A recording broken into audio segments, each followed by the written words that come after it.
जैसे ही शाम हुआ, पद्मा और भोला दोनों कुल्हाड़ी लेकर उस आम के पेड़ के नीचे पहुंच जाते हैं जो उन्हें बंटवारे पर मिला था। सुनो जी, क्या यही वो आम का पेड़ है? हाँ पद्मा, यही तो बंटवारे वाला आम का पेड़ है। एक डाल पर बड़े भैया और एक डाल पर मंझला भैया का अधिकार है। तो फिर हमारा हिस्सा कौन सा है? अरे पद्मा, मैंने तो पहले ही तुम्हें बता दिया था कि हमारा हिस्सा सिर्फ जड़ है, इसके अलावा और कुछ भी नहीं। तो फिर ठीक है, इस पेड़ का जड़ तो हमारा है, इसलिए इस जड़ को रखे या काटे हमारी अपनी मर्जी।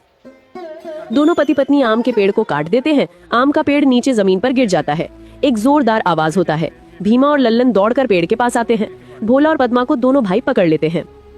अच्छा, तो तू है भोला, तू हमसे बदला ले रहा है। आज तो तेरा खैर नहीं, तुझे तो इसकी सजा जरूर मिलेगी। अरे रुको भैया, हम इन दोनों को राजा के पास ले चलते हैं और इनको कौड़े की मार वाला सजा दिलवाते हैं।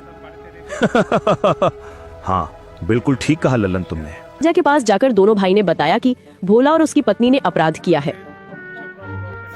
अच्छा तो ये बात है। देखो भीमा और लल्लन, मैंने तुम दोनों की बातें सुन ली है। तुम्हारा कहना है कि तुम्हारा छोटा भाई भोला तुम्हारा फसल को नुकसान कर दिया खेत के मेड़ को तोड़कर, और अब फल का नुकसान कर दिया पेड़ का जड़ को काटकर। कहो भोला, क्या ये सच है? तुमने ऐसा क्यों किया? महाराज, मैंने कुछ गलत नहीं किया है। खेतों की बंटवारे करते हुए मेरे दोनों भाइयों ने सभी खेत अपना नाम कर लिया और सिर्फ मेड़ मुझे दिया। अब मेरा मेड़ मेरा मर्जी, मैं तोड़ूं या रखूं महाराज, इसमें किसी को कोई आपत्ति नहीं होना चाहिए। और आम का पेड़ को तुमने जड़ सहित क्यों काट दिया? वो तो अपराध है।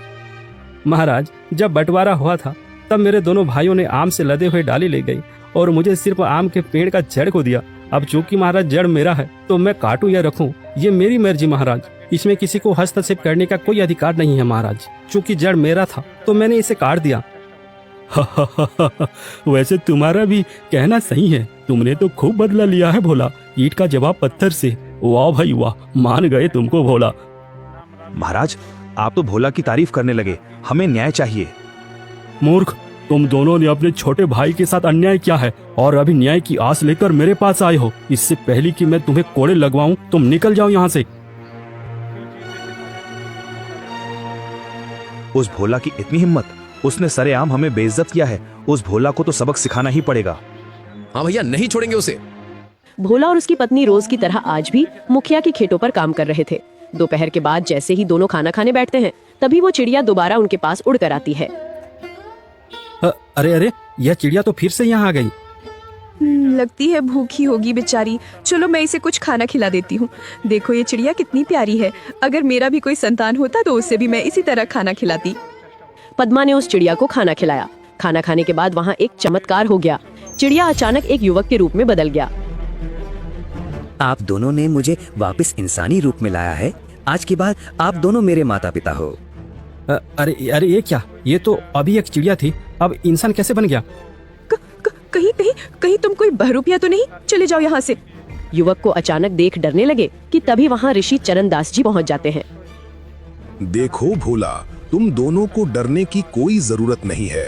ये युवक आज के बाद तुम्हारा है, तुम्हारा ही संतान की तरह तुम दोनों के संग रहेगा। क्या ये सच है बाबा? ये हमारा बेटा बनेगा? हाँ पद्मा, तुम हमेशा नाराज थी ना, आज के बाद तुम इसे अपना बेटा बना लेना। 20 वर्ष मैंने इस घड़ी का इंतजार किया है और आज वो समय आ गया है। 20 वर्ष? बाबा, क्या कोई रहस्य है? हाँ भूला, आज से 20 वर्ष पहले की बात है, जब मैं प्रातः स्नान के लिए नदी पर गया था। तभी नदी किनारे एक बच्चा रोते हुए मुझे मिला था। अरे ये तो किसी का बच्चा है, नदी किनारे रो रहा है। अब मैं क्या करूं? इसे यहाँ अकेले छोड़ भी नहीं सकता। एक काम करता हूँ, इसे मैं अपने साथ आश्रम ले जाता हूँ। ऋषि चरणदास ने उस रोते हुए बच्चे को गोद में उठाकर अपने आश्रम ले आते हैं। हे ईश्वर, ये कैसी लीला है। मैं एक सन्यासी, इस बच्चे को देखभाल करना मेरी बस की बात नहीं। केवल एक माँ ही संतान का सही देखभाल कर सकती है, कोई दूसरा नहीं।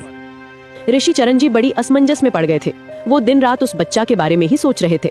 समय गुजरता गया और वो छोटा सा बच्चा अब युवावस्था पर पहुंच गया।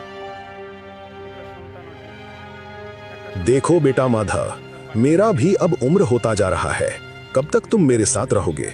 तुम्हें माँ बाप की आवश्यकता है, जो तुम्हें अपना नाम देकर तुम्हारा ख्याल रख सके और तुम्हें एक परिवार का प्यार मिल सके। पर बाबा, इस मतलबी दुनिया में भला कौन मुझे अपनाएगा? यहाँ तो सगे भाई भी एक दूसरे के नहीं होते। मैं तो एक अनाथ हूँ ना। नहीं रे माधव, इस दुनिया में भले लोगों की कमी नहीं है, बुराई के बीच अच्छाई भी है, झूठ के अंधकार में सच की ज्योति भी है। आप कहना क्या चाहते हैं? मैं कुछ समझा नहीं। ऋषि चरणदास जी माधव के भविष्य को लेकर दुविधा में फंस गए थे कि उनके बाद माधव का क्या होगा, वो कहाँ जाएगा। तभी उनके मन में एक ख्याल आता है। हे परम पिता, मुझे माफ करना। मैं अपने मंत्रों के बल से माधव को एक पक्षी का रूप दे रहा हूँ, जिससे कि वो एक सही माता पिता की तलाश कर सके। भविष्य में ये पक्षी जब किसी योग्य निसंतान दंपति के संपर्क में आएगा, उसी दिन ये मूल रूप में वापस आएगा। उसके बाद वही दंपति इस बच्चे के माता पिता होंगे। इस तरह ऋषि चरणदास ने माधव को एक पक्षी के रूप में बदल देते हैं। वो पक्षी दिन भर उड़कर घूमती, खाना खाती और वापस आश्रम पर आकर रात बिताती। इस तरह माधव का कोई माँ बाप नहीं था, इसलिए इसे मैंने एक पक्षी बनाकर उसे अपने लिए एक योग्य माता पिता की तलाश करने को कहा था, और वो तुम्हें तलाश लिया। आज उसके लिए माँ बाप मिल गया है, इसलिए उसे अब पक्षी बनने की जरूरत नहीं है। भोला और पद्मा, आज के बाद ये तुम्हारा बेटा हुआ।